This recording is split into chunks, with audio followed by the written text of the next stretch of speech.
I'm very pleased to be at Seneca College, King Campus, Garrick Hall, for a talk with the recreation students here.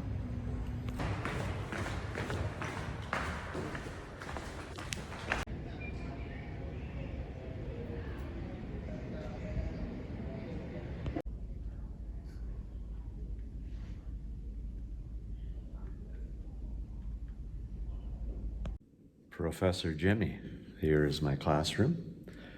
A little early as always, waiting for my students. Well, hello everyone. Hello. Lovely to meet you. My name is James. I'm going to write my name for you because it's a little complicated. James. That part's easy. But my last name is a Lithuanian monstrosity. My parents came to Canada in 1957, and James Skarnakat is my name. But I often just go by the name Jimmy because I entertain seniors professionally. I've been in the industry for a long time, and I just find the name Jimmy is a little bit more palatable than James Skarnakat when I'm dealing with the seniors. I call my program Jimmy's Old Time Radio Show. And I just had to have kind of a stage name, something that they could latch on to. And Jimmy's Old Time Radio Show, you can research me further after the class. I'm on YouTube, I'm on Facebook, a lot of information about my work there. I'm on WordPress as well, I'm a blogger and a writer. I've been in the industry for about 34 years now. In fact, it was the summer of '89 when I was in school. I was a summer student as well. I rather enjoyed going to school in the summer, so I commend you on being here on a beautiful July day when everyone else is at the beach, but we're here together. I've been in the industry for quite a long time. I began as a nutritional manager, George Brown College. I was a chef originally, and then I took the gerontology-focused food service supervisor program, it was called, which directed me toward a career in the culinary departments, running long-term care and retirement kitchens. Quite different than rec therapy, but you'll see where I'm going with this. It was during my experience running kitchens that I got acquainted with rec therapists. I was working in a small Chartwell home in Walkerton, Ontario, just a 45 resident facility. And it was a little different because we actually catered the events. Normally, rec therapists have their own fridge, their own little kitchenette even. They create their own food and drinks for their events.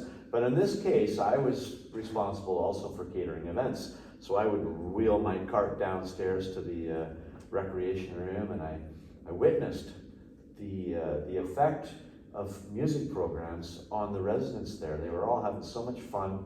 The band was excellent.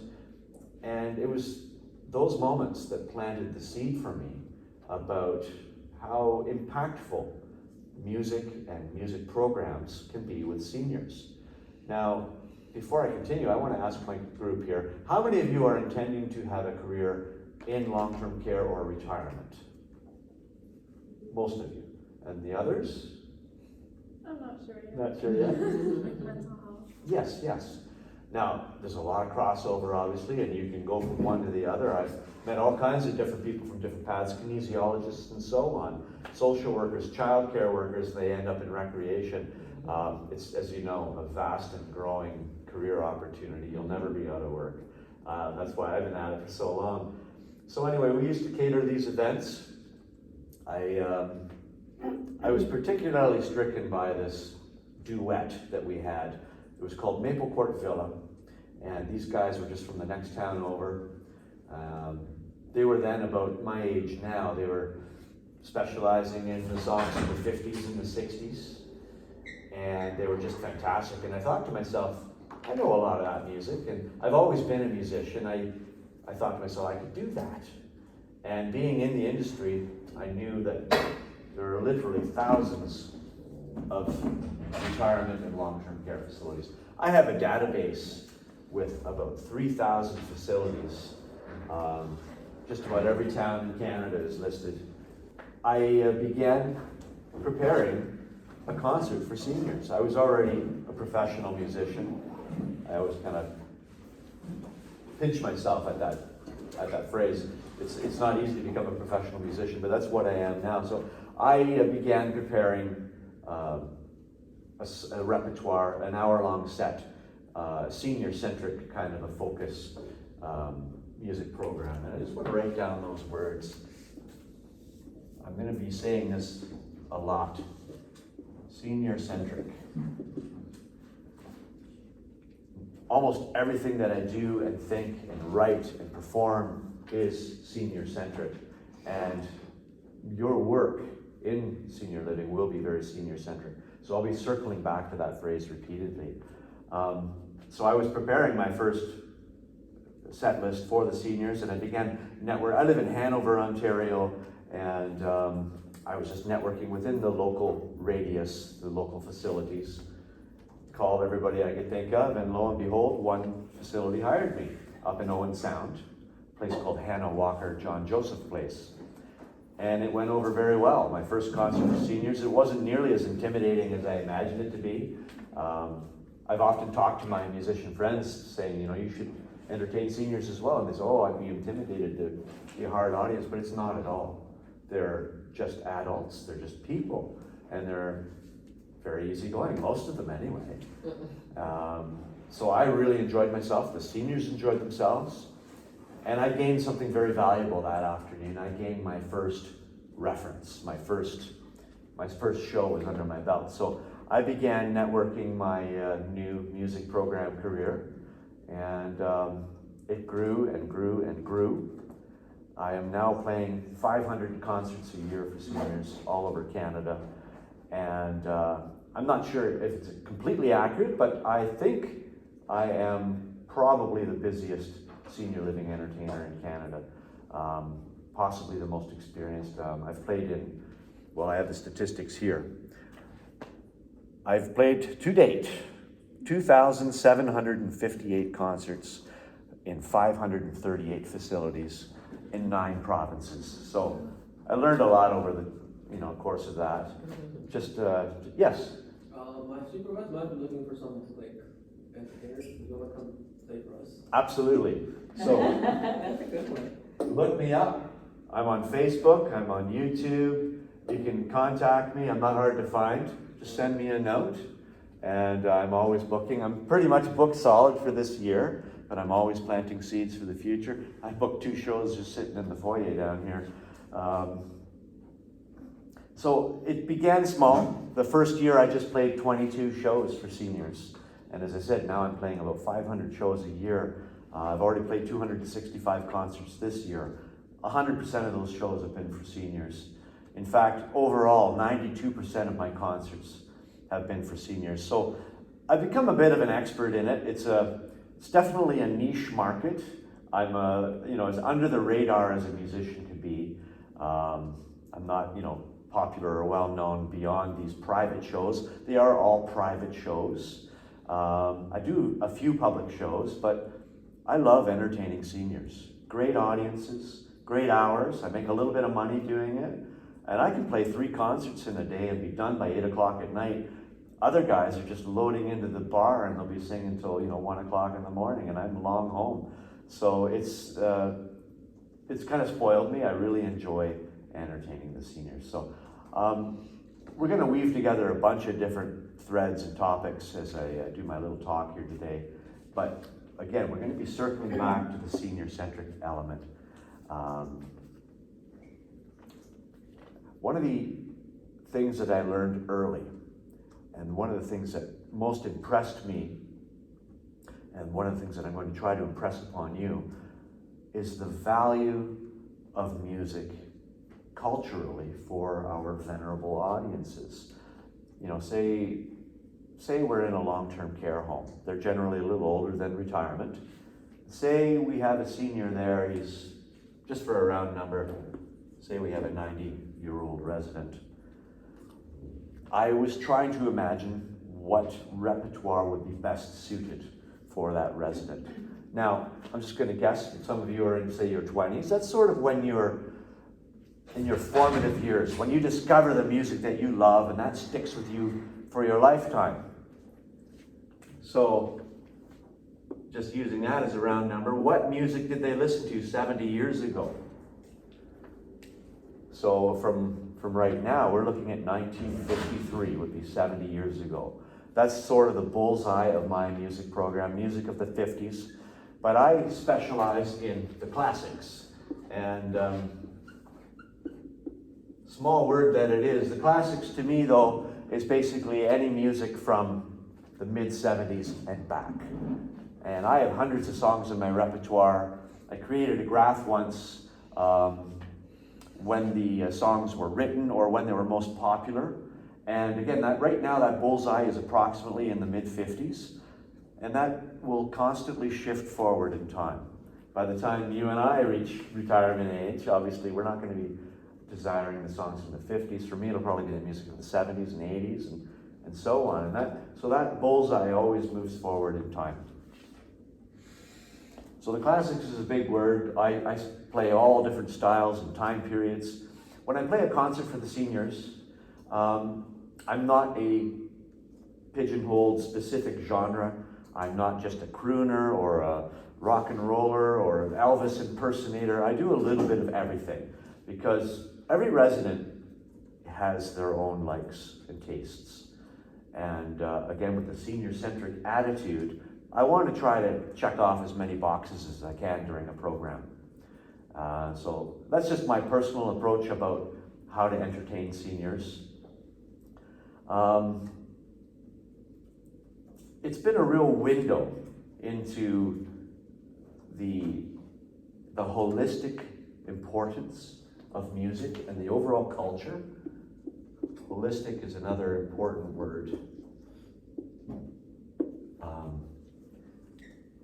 As rec therapists, you are very much in charge of and participating in those holistic experiences that your clientele, your residents, will be experiencing.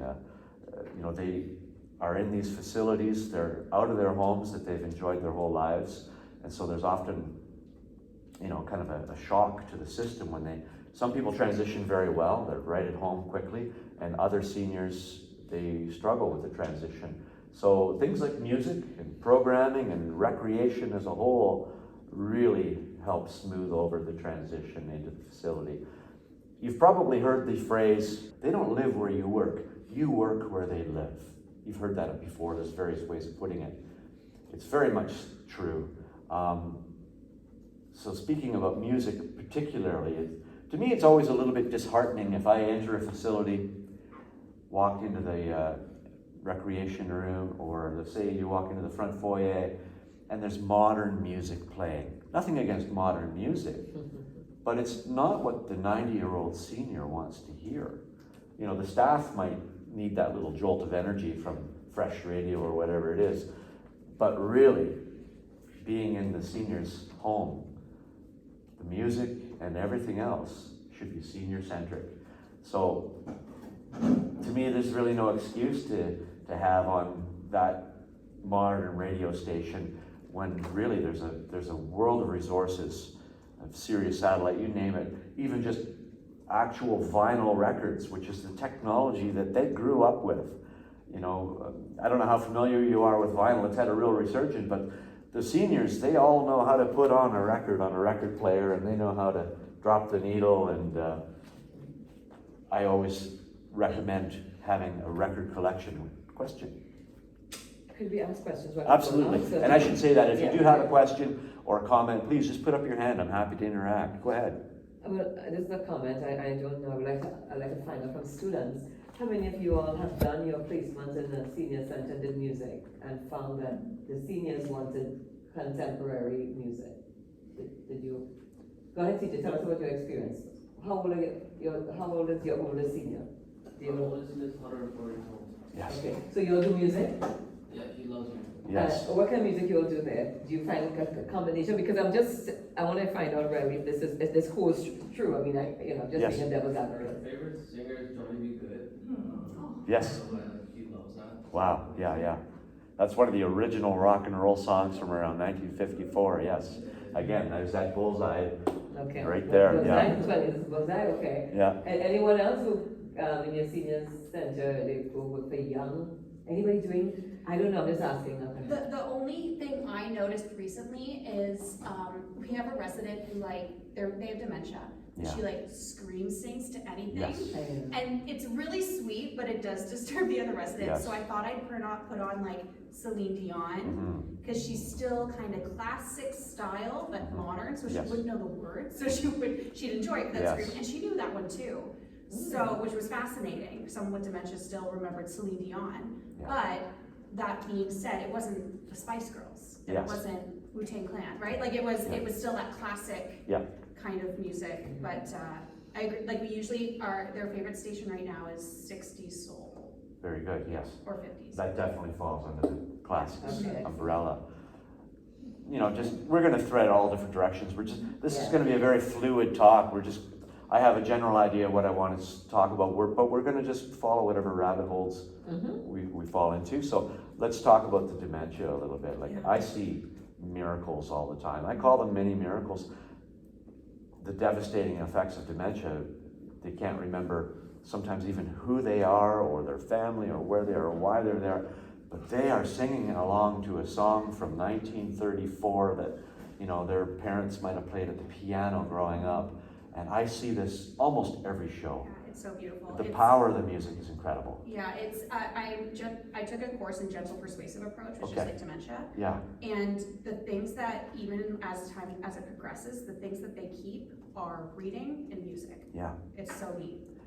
Which is why I'm so passionate about what I do.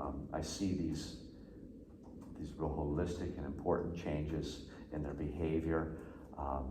Say that somebody's screaming in the room or misbehaving. As soon as I start singing, it changes. They're not disruptive anymore. I want to tell a story about a fella. His name was Curly. I never did know his real name, but they just called him Curly because I guess he used to have curly hair. When I met him, though, he was roughly 95. No longer had his curly hair, but they still call him Curly. And it was Curly that I learned my first valuable lesson about how impactful music is. So this was a little facility in Owen Sound, very small. Pre-COVID, he was sitting right there, right in front of me, small room.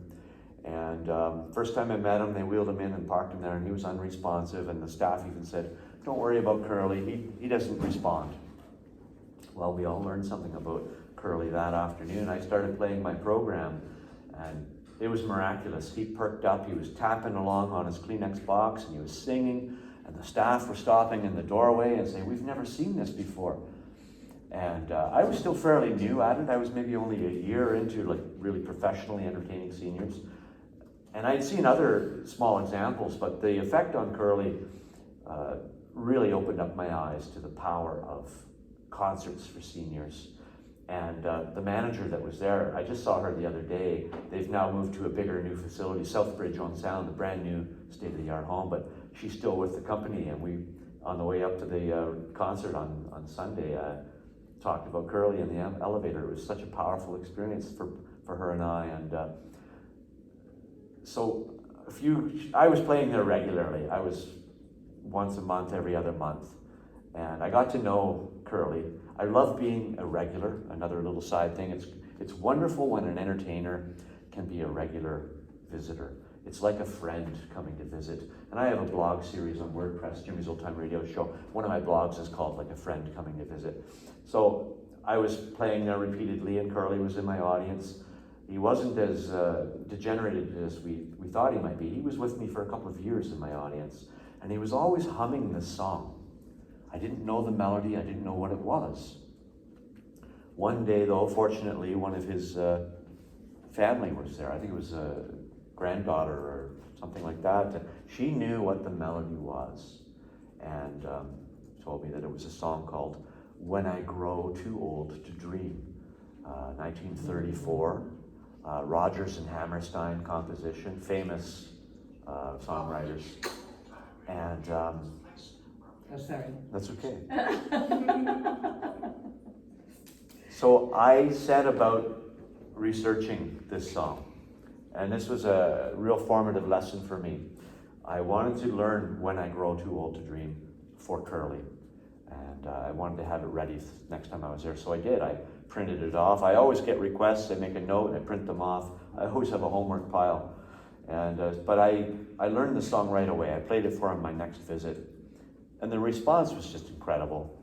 He sang wholeheartedly to the music, and every show after that I played it 2 or 3 times for him. Even at Christmas time, in the middle of Jingle Bells, then I'd sing When I Grow Too Old to Dream, just for Curly.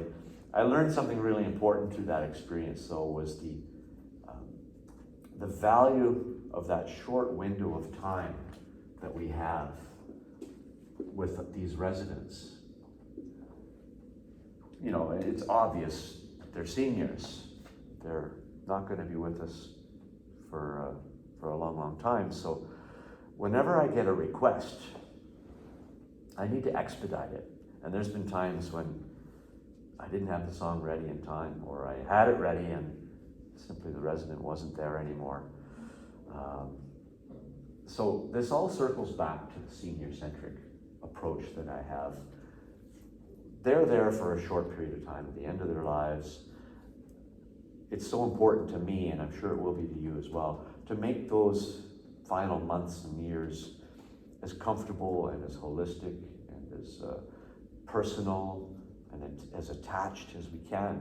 And through the music, it's an easy and obvious way of providing that holistic, soul-filling comfort that they need. As I thread through some stories here, I'm going to try to share just a few pointers and suggestions, which is kind of what led me here. This is my second talk for students, by the way, rec therapy students. I also did a talk at Lethbridge College, way out in Alberta.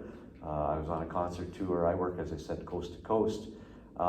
This is something that I'm developing with all the experience that I have and insight into rec therapy from this unique angle. I began realizing that there's something unique here, a different perspective. I had people ask me, you should talk to students, you should write a book. You should try to get this knowledge out there. I did eventually write a book, and it's just a free PDF ebook. Again, if anyone wants to reach out, just look me up and I can send you the ebook. It's all about my experiences. It's full of pointers. And so what I'm trying to do is, through Seneca perhaps, or other schools, I want to develop maybe a portion of your curriculum which specifically addresses the needs related to music programs for seniors. Because it sounds simple to just bring in some seniors and have a concert, but there's actually a lot of variables to it, a lot of safety issues, and there's a lot of areas for improvement. I've talked to many rec therapists over the years, hundreds, and I've had many tell me that it's not a subject that is generally talked about at great length. I don't know what your experience has been. So, Nicole, how much focus have you here been able to put on specifically hosting concerts and music programs? Yeah, it's a sort of a niche subject. But no, so we were discussing it just last week. We were Yeah. saying that we have to sit as a team and come up with having a music education course. Yeah, well, I'm glad to see that it is perhaps a subject that is sort of up and coming. I've been definitely trying to promote more education around this. So this could be something that could be part of this course. So hence the reason why Yvonne gave you this. Yes. This part of See where it grows, yeah. part of the intervention as well. I call it planting seeds, being Yeah. here is hopefully going to lead towards something bigger. Yeah, no, good seeds. Music is going to be a big component to your work with seniors, whether it's hosting concerts or just providing dinner music or whatever it is. Music is going to be a big part of your careers. And I encourage you to get familiar with the music of their time periods. Take time to listen to it. you know, what were the number one songs from Yeah, 1958 or yeah. whatever. Yeah, go ahead, so we have a question. Okay, pardon me. I was just gonna say, like, I think that would be a useful thing for us to Yeah. learn, like, when we graduate, we're gonna be working with like 9-year-olds. Yeah. What are their favorite songs? Exactly. Like I have some experience from placements, but Yeah. like actually having a course that tells us like, these are the songs, the artists. Yeah. the- And they love to express themselves too. They're Yeah. starved for conversation. But so after every one of my concerts, there's always this little crush of a few seniors that toddle up, and they just want to openly share either their reactions to the songs I played, or they have requests. And I always get requests. And you in your career will hear these conversations and take notes, I'm sure. And it will only make you a more rounded and better rec therapist. The more you learn about their time period, the books, the television, the music, the culture, the events, it'll just, you know, that level of empathy will certainly grow. I am a Caribbean-born person, probably will be different to probably somebody from white culture or someone from a brown culture. Exactly, So yeah. cultural diversity is going to be one of the big education, and they do a lot of Yes. that here. So And I try to include that in my music programs already. Like, yeah. I have a Caribbean song in my summer set called Yellow Bird. It was written in Haiti and, you know, 180 You know it? Well, years that ago. same resident Yeah. loves that one. Yes. How did you- That's one of my summers. Yeah, exactly. Loves it. Yeah. Yeah. You know that one? I do now. Yes. And that with all kinds of other Yeah, summer yeah, songs. yeah. you But know. good points. Yeah. Good points. There's so many different subjects intertwined here. Yeah, yeah. I could come here every day for a month and we could talk. But so We have a question Yes. to that. So I have a question, because I work. from the grandmother in the back of the room, I hear. Congratulations. It's a glam, from the glam. Wait, did you say glam? Grandmother. Glam. Oh, pardon me. The Oh, you gotta get it right. Sorry. Okay, I work in long-term care, and I know some of the entertainers, they have their CDs that they sell to the home. Yes, You have thought of that? I do have 4 records to my credit so far, and one of them is specifically for seniors. It's again called Jimmy's Old Time Radio Show, and I think I made 1,000 copies, and I've probably given out about 3/4 of them now. Gave one to a fellow just the other day. I often just give them, you know, as a gift to the seniors. Something. Do you have records? They always ask, and well, I have CDs, and I just give them, and they're so thrilled to have that little gift, right? Many different comments I could make here. The first one is every facility is unique. Every facility is different size, different manager, long-term care versus retirement, different layouts, different age of the facility. So wherever you work, it's going to be unlike your next counterpart's facility. So that for me has been one of the most fascinating elements of my journey through my career. In these 500 and almost 50 places I've played, they're all unique, and different managers have different styles. And circling back to the need for education around specifically concerts for seniors, not every manager knows the same thing as the next manager, and there are, you know, everyone knows what they know. We all have our own focus of experience. So there are things that you may not know, and I'm just trying to find ways of not necessarily standardizing the industry or anything. I'm not that lofty, but just to provide pointers. Like, so here's the first example, and we could talk about examples to no end, but the other day I was performing, it was a week ago today. I was in a rectangular shaped room, say maybe to the 3rd table, long this way, short this way. And the seniors were seated on 2 rows of tables there and there. And so, now imagine, you're all young, your necks are good, but imagine if you had to sit with your head turned for an hour. You know, the seniors there, to watch me, they would have literally had to have their head turned the entire hour. Now, it's hard to imagine when you're young how that feels. So I'm at that age now where I'm starting to feel, you know, osteo issues, but I can only imagine how a 90-year-old person with you know, any kind of cervical spine issues might feel. They can't really enjoy the program unless they are facing straight on. And it's one of my most important things. I'm trying to find ways to gently I'm not there to raise, and tell people what to do. I'm just there to sing a concert, and I generally just sing and shut up and do my thing and hopefully get rehired. But I want to disseminate these things that I've learned, and so for me, that's one of the most important things. Is the seniors should be, as much as possible, facing the entertainer and not having their head turned. I had another recent example where it was a young girl, some kind of a palsy. I don't know what her diagnosis was, but she was a young resident in a long-term care home, and semi-reclined in a awkward posture, and so her lounge chair was, there's a better name for it than that, I'm sure, but it was at an odd angle, but that's how she could see me, and the staff knew that, and they parked her so she could look straight at me. But it didn't look, from behind, it probably didn't look as though she was facing me. So one of the other seniors came and rearranged her chair, and next thing you know, she was facing the wrong direction, and so then the staff had to come in and correct her. But I really commend that staff for recognizing that, the cervical comfort is really important. And it's very often overlooked. You're busy, maybe a big home with a couple of hundred residents, and you're portering from the 4th floor down to the rec room, and you just want to hurry up and get back there to get the next one. And people just park them and they run. And I've literally had residents placed right behind a pillar. It happened recently. A fella, great guy, but he was just busy, and he literally put the resident behind the pillar. I could not see the resident, so obviously they couldn't see me. I really had no choice but to kind of try to gently say, could you just move? So they did. I felt a little bit of backlash, but I just felt like, for the resident's sake, I need to maybe just point it out. Like, if you move them over 2 feet, they can actually see me. It's kind of important.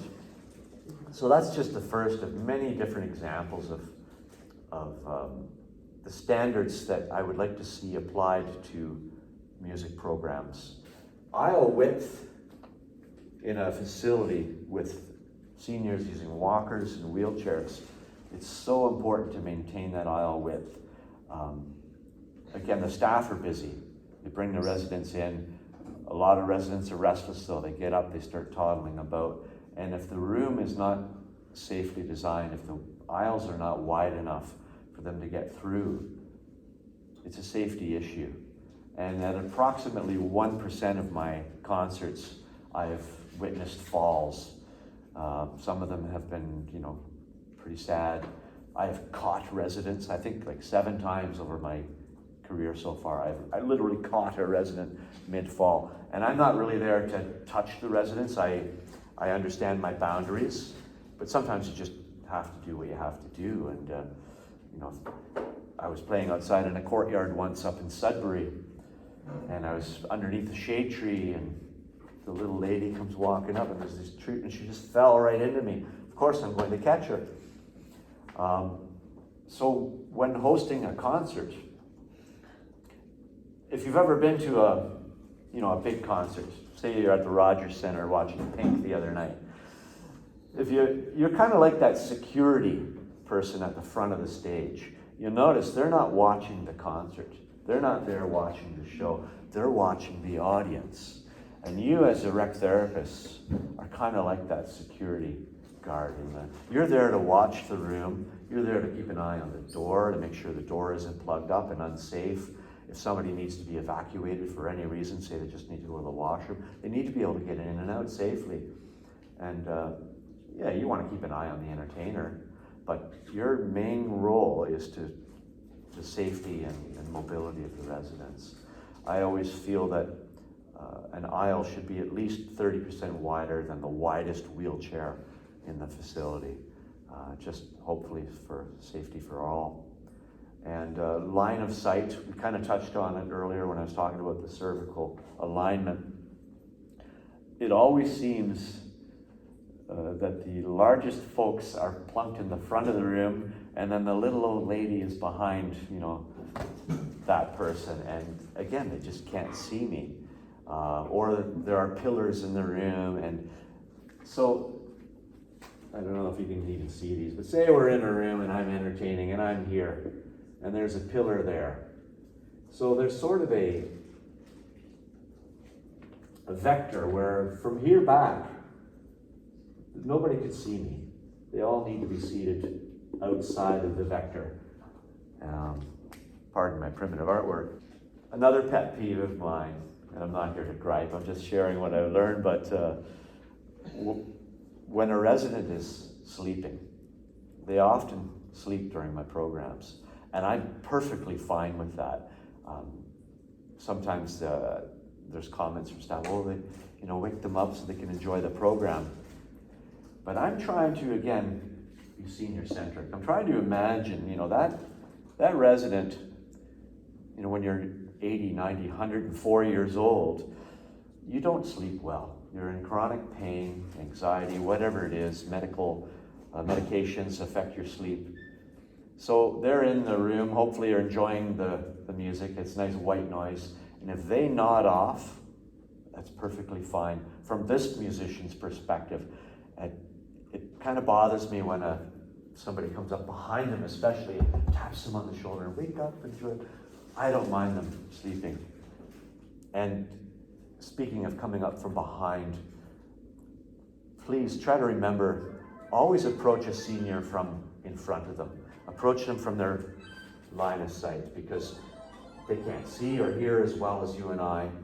And I've seen people just about jump out of their skin. Somebody comes up behind them and starts tapping them on the shoulder, and it just frightens the heck out of them. I talked about having perhaps infectious or disruptive folks parked near the doorway, say, as you're designing your audience, you might have a screamer in the crowd. And sometimes they're fine and they just participate and others aren't bothered, but sometimes that person needs to be evacuated. So it's important to try to keep the doorway and the aisleway to the door clear, and just have those potentially disruptive folks in a position where you could easily, pass them on to the PSWs or whatever. The value of me hosting a concert, say we have 50 residents in the room, I might have 20, 30, 40, 50% of the population of that facility in my audience. There's more to it than just the value to the residents. It takes pressure off the entire facility. It takes pressure off the floor. It allows opportunities for the staff to just catch a break. I mean, everybody's overwhelmed these days, understaffed and overworked. It allows opportunities for deep cleaning or meetings. I can engage, X number of people for an hour plus, usually at almost 2 hours. And I just think there's tremendous value in that.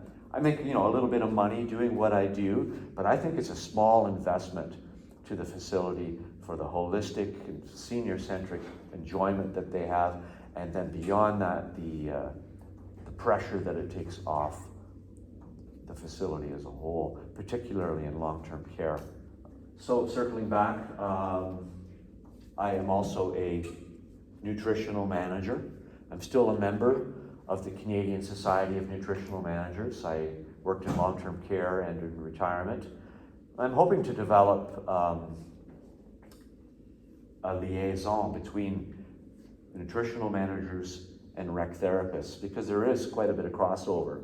I don't know how much education you have in regards to sugar intake and dietary textures and thickened fluids and things like that. Well, we just eliminated that course actually. Yes. I find, especially like when I was in assisted living, like food is so integral to the recreation part. Absolutely. And it doesn't all need to be sugary drinks and birthday cake with gobs of, Their favorite, one time I asked them to request a treat, and they were like, honestly, fresh vegetables. Yes, or even just a Sweet glass potato of rice. water. It doesn't always have to have sugar, and especially in the summer, the hydration is so important. Whenever I have a drink mid-show, especially in the summer, I always ask my audience, drink up, stay hydrated. I try to joke with them about it, but it's actually a serious subject, and I just try to coax them along to just take a few more sips of their drink. I've seen all kinds of different near misses, near hazards, a resident on thickened fluids suddenly picks up somebody else's regular cup, and rec staff dashes over and scoops it out of his hand before he chokes on it. Yep. And then talking about sugary snacks, I'm not exactly sure what the percentage is, but when I worked in long-term care, it was around 23% of our residents were diabetic. So again, we don't need to have gobs of icing sugar on all the birthday cake that they get. Or they have responsive behaviors, right? And if you give them all this sugar, Yeah. what you're gonna get is an escalation of the behavior. Yes, and it also reduces their appetite for the healthier meal that's to follow. So all these things are interconnected, and that touches on the relationship between rec therapists and nutritional managers. You also have a relationship with marketing and sales, particularly through social media. I follow hundreds of facilities and rec therapy groups and so on Facebook particularly, and the use of online, like particularly Facebook, it's just been a fantastic way for you to share the fun that you're having with the residents, but it's a great crossover for marketing. So I recommend some basic photography and videography and editing skills. Not every facility authorizes the use of posting things on Facebook. Obviously, you need to have clearances. Residents can't just be disseminated on the internet without their permission. But I find the places that allow it and do it, just by looking at the comments and the reactions, it's a valuable thing. So a lot of crossover there as well. Volunteers is another area of crossover. Not all of your entertainers are going to be professional like me. You're going to have school groups and church groups and volunteers, some retired folks that just come in once in a while. You can have all different levels of entertainment, which reminds me of a phrase that I like to say. Like you mentioned in the back row there, you mentioned you have music on Saturdays. Yeah. Some places are very rigid and structured. So, you know, when I'm networking, say I'm going to be out west, I'm going to be out west this fall. And so when I started calling Saskatoon, sometimes the rec manager says, well, we only do music on Tuesday afternoon, which is great. But if it's only on Tuesday afternoon and I don't happen to be available that Tuesday, maybe I'm already booked, it's unfortunate then because I won't be able to play if you only do it on Tuesday afternoon. So I recommend a variety of programs at a variety of times on a variety of days to attract a variety of residents. And obviously there are things that have to be structured, like Sunday morning church service, or you never want to mess with bingo or poker or whatever, you know, or cards rather, bridge, you know, those things they like to have structured. But I think music is an opportunity to really mix it up. Now again, every facility is different and your staffing levels are going to be different wherever you are. Maybe you have to be that structured. But if you have a special entertainer coming through town and they're really only available on such a date, if you can make it work, you know, you're going to attract different residents to your programs. So there's a balance between flexibility and rigidity that every place will have its own unique balance. Yeah. Some places book closer to the month that they're filling, and other places book the whole year in advance. I'm generally a kind of guy that books the whole year in advance. I've already got next year's calendar here, and just to show you kind of what, it's hard to see from back there, but this was last week or 2 weeks ago, like every day has something. I played, I think, 15 shows that week. So I plan, you know, very carefully, and I cover a vast geographical area, which is another element that is often, I think, forgotten, you know, and this is in reference to cancellations of programs. Cancellations are, for me, they're the one bane of my work. I might plan 2 shows in Northern Ontario, and if one of them cancels, if they just change their mind, oh, we're going to do something else, and this happens more often than you'd think, but if one of them, you know, changes their mind, then all of a sudden I'm driving to Parry Sound for 1 show instead of 2, and I've lost all my profitability and ergonomics around the whole trip. So please have mercy on us lowly entertainers. I think entertainers should pay 25%, like. Yes. Taxes. Well, and this is something that I've been phasing in gradually. I actually have the 30% cancellation fee that I ask for. And in my disclaimer on my invoice, it's just suggested. I don't force it, because I find as soon as I try to force anything, that just by human nature, it sours the relationship, and they'll be less likely to hire me. Yeah. Even if I have a great relationship with the residents, it's just the way it works. So I generally just keep my mouth shut, you know. But it happens. You know, it happened to me several times this summer. I had a lengthy drive, and somebody just changed their mind. We're going to do something different that day. So I felt I had really no choice but to try to explain my perspective and how that impacts my driving. And on my WordPress blog series, Jimmy's Old Time Radio Show, there's a blog called Cancellations, where I describe in detail, instead of me typing it every time, I just send them the link to that blog. And check it out. It's there with the other one, like a friend coming to visit and a few others. But it I'm just trying to provide a little more understanding for literally the lengths that I go through to, you know, working. I'm from Cape Breton to Vancouver Island, so if I lose a show along the way, and I only make a little bit of money, right, it costs me directly. Whereas you as a rec therapist, you could just change your calendar and refill it, and it's not really that big of a deal for you in the home, but it does impact perhaps the If you bring entertainer. somebody from the outside. Yeah. If it's a local volunteer, they might be flexible, but so I'm not your typical entertainer because of how far I drive, but and you know, I say these things also for the benefit of the other entertainers as well. I'm just trying to raise that awareness. In fact, I created a group, a platform, the Care Home Entertainers Association. It's a Facebook based platform.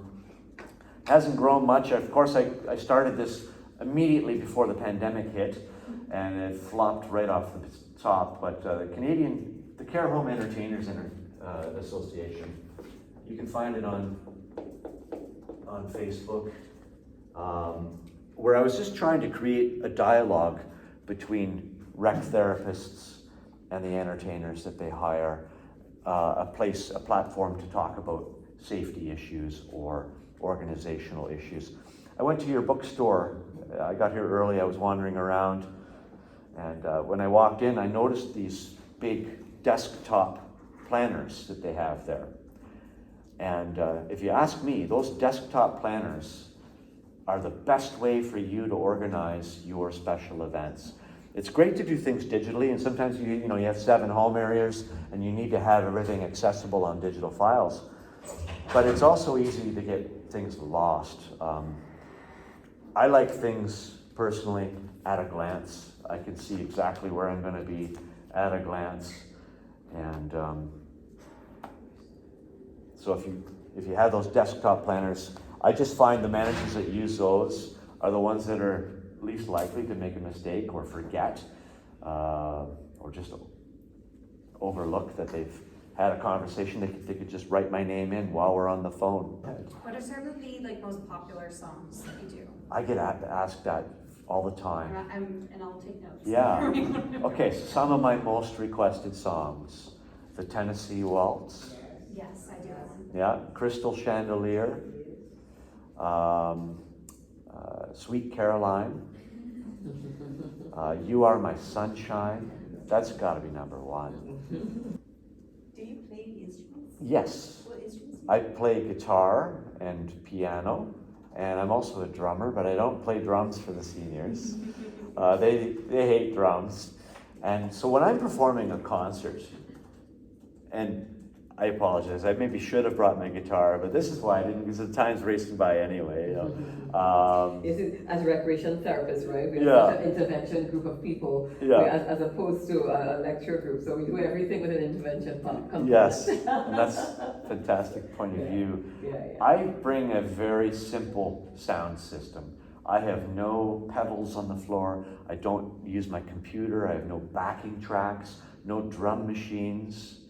I am just straight into my small amp, single microphone.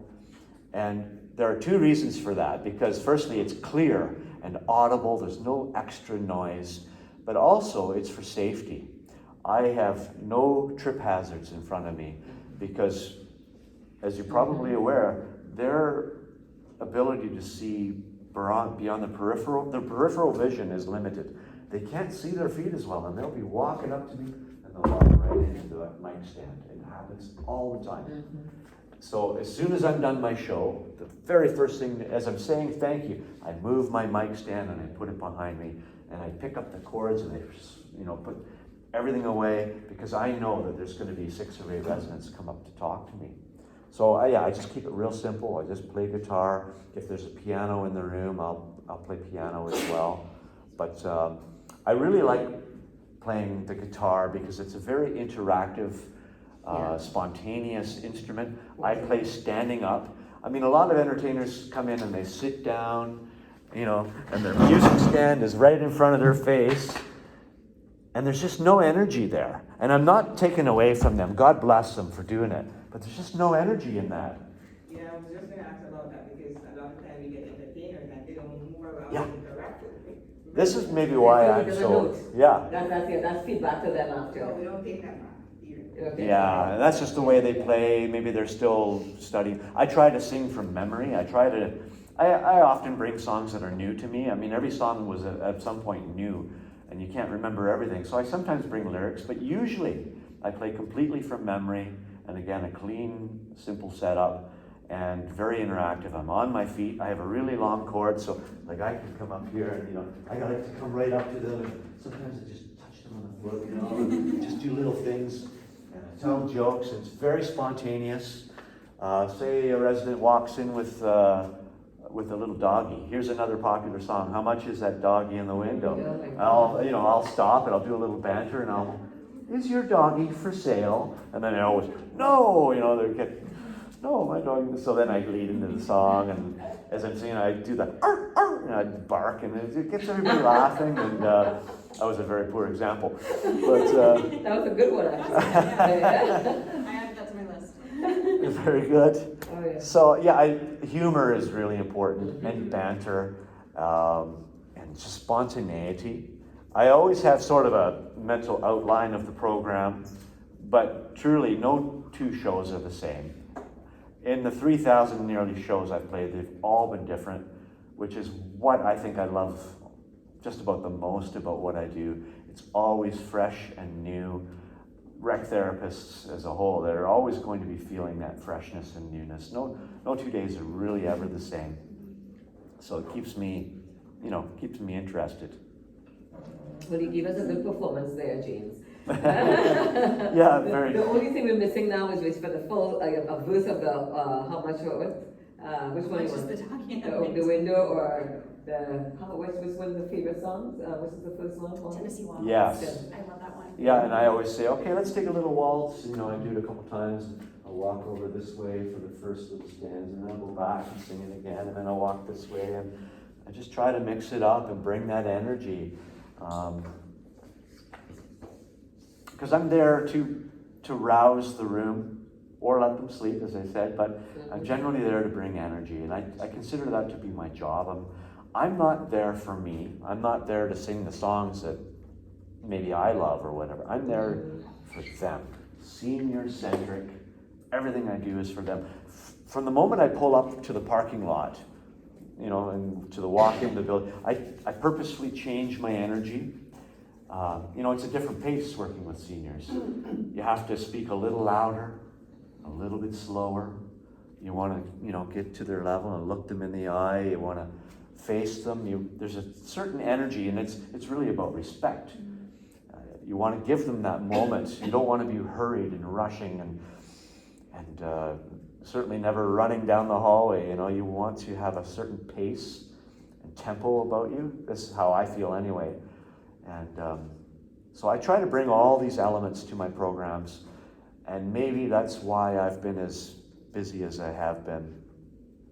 I'm so thrilled. In a couple of weeks, I will play my 3,000th overall concert. 93% of them have been for seniors.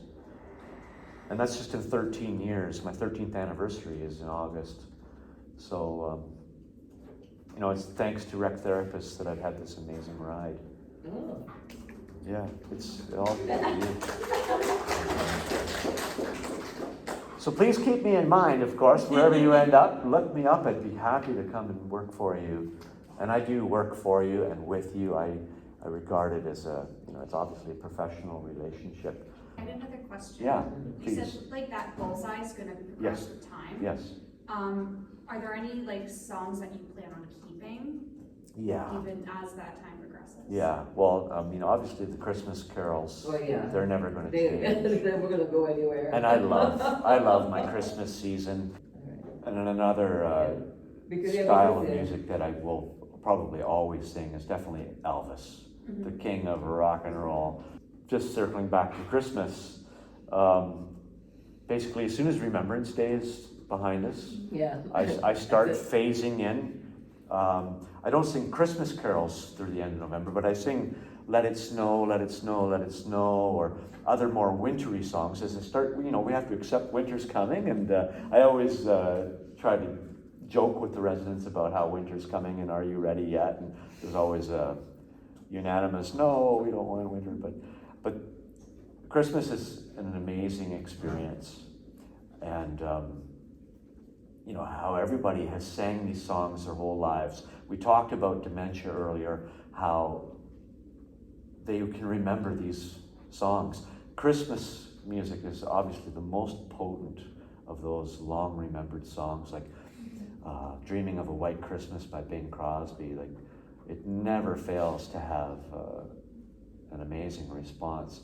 And then just as I've had enough of Christmas and I'm just so fed up singing Christmas carols, it's over. There's this clean end to it. You don't sing Jingle Bells on December 26th, you know.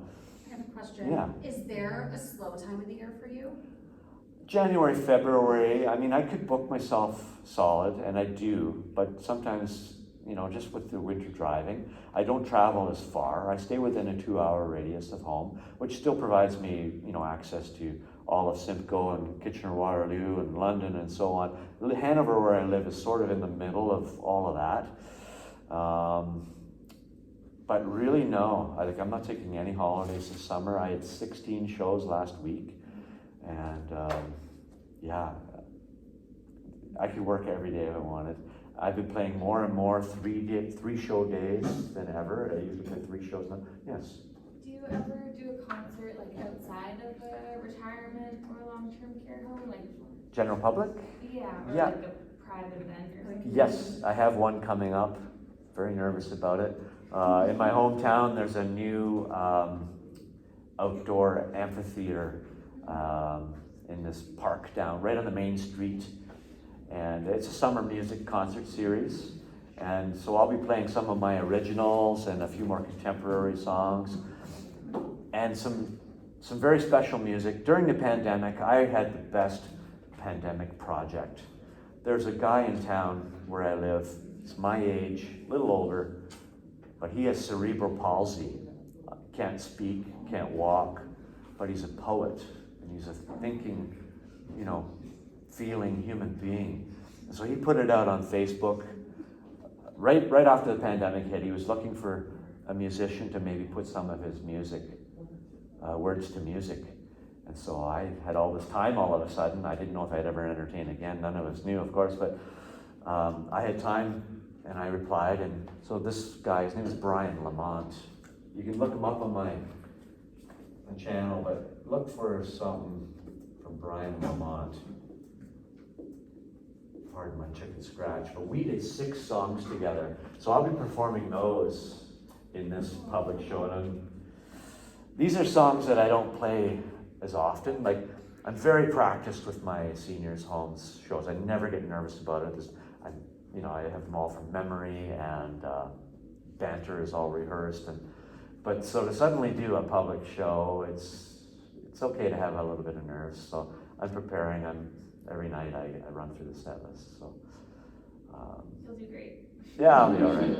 I'll be all right. And Brian, there's a wheelchair ramp right to the stage. I'm going to have him parked right beside me. I'm gonna turn it up real loud, and I'm just gonna play it as best as I can. And I'm really looking forward. I'm trying to get some kind of a backing from, say, the Cerebral Palsy Association or somebody. I want to record these songs with Brian in the studio. It has to be an accessible studio. And then proceeds could go to the cerebral palsy or disabilities or whatever. I want to do something with this music for Brian while he's still with us. He's already exceeded his life expectancy, and we talked about time earlier.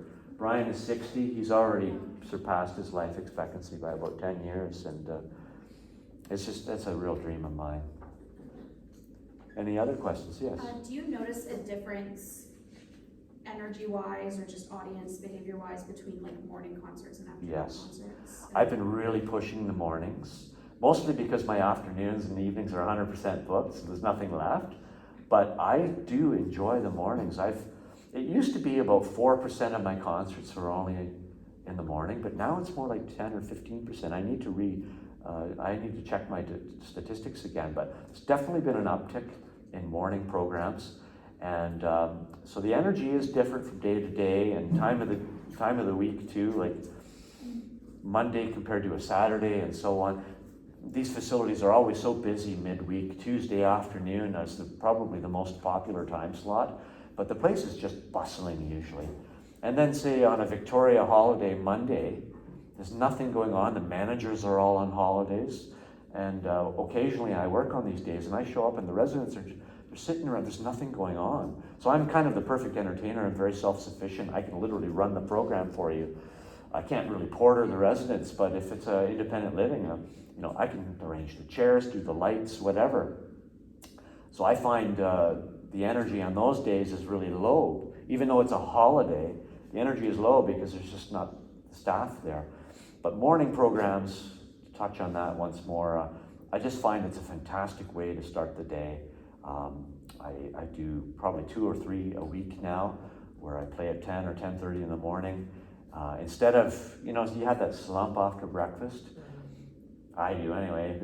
It helps them stay awake and gets them into the second half of the day.